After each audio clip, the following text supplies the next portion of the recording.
सास YouTube channel में आपका स्वागत है। और नए नए छत्तीसगढ़ी गीत, संगीत, गाने गीत सुनने के लिए आरके म्यूजिक 750 यूट्यूब चैनल को सब्सक्राइब करना और बेल आइकन बटन को क्लिक करना ना भूलें और हमें ज़्यादा से ज़्यादा सपोर्ट करेंगे। धन्यवाद दोस्तों। तो चलें हम वीडियो को स्टार्ट करते हैं।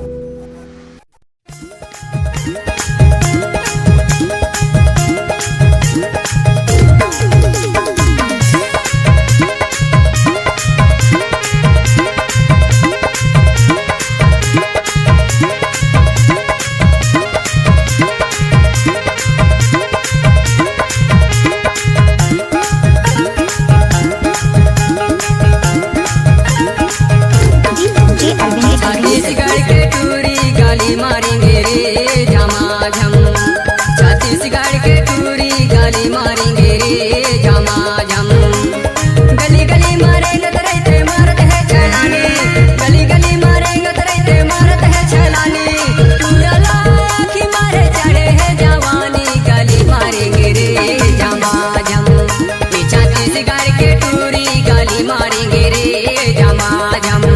ये छत्तीसगढ़ के टूरी गाली मारेंगे रे झमाझम।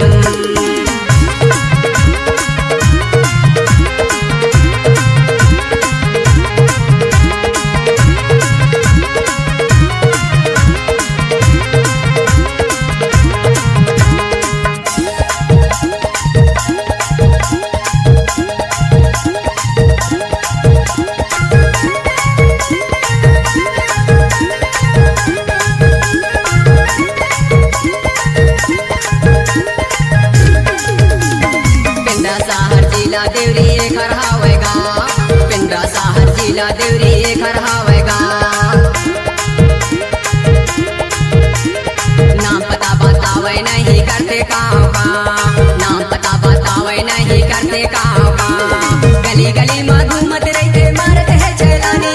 गली गली में घूमत रहते मारत है छलानी। टूरा लाखी मारे चढ़े है जवानी। गली मारेंगे रे झमाझम। ये छत्तीसगढ़ के टूरी गाली मारेंगे रे झमाझम। ये छत्तीसगढ़ के टूरी गाली मारेंगे रे झमाझम।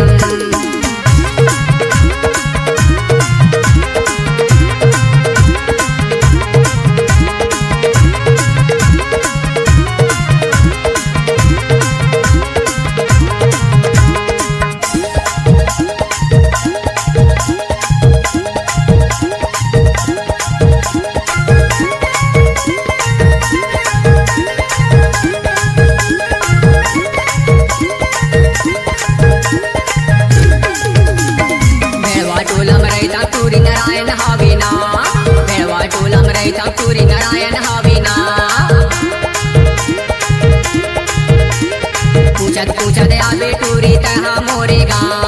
पूछत पूछत आबे टूरी तहा मोरेगा। गली गली में घूमत रहते मारत है छलानी। गली गली में घूमत रहते मारत है छलानी। टूरा लाखी मारे चढ़े है जवानी। गली मारेंगे रे झमाझम। छत्तीसगढ़ के टूरी गली मारेंगे रे झमाझम। छत्तीसगढ़ के टूरी गली मारेंगे रे झमाझम। गली गली में घूमत रहते मारत है छलानी। गली गली में घूमत रहते मारत है छलानी। टूरा लाखी मारे चढ़े है जवानी। गली मारेंगे रे झमाझम। छत्तीसगढ़ के टूरी गली मारेंगे रे झमाझम। छत्तीसगढ़ के टूरी गली मारेंगे रे झमाझम। ये छत्तीसगढ़ के टूरी गली मारेंगे।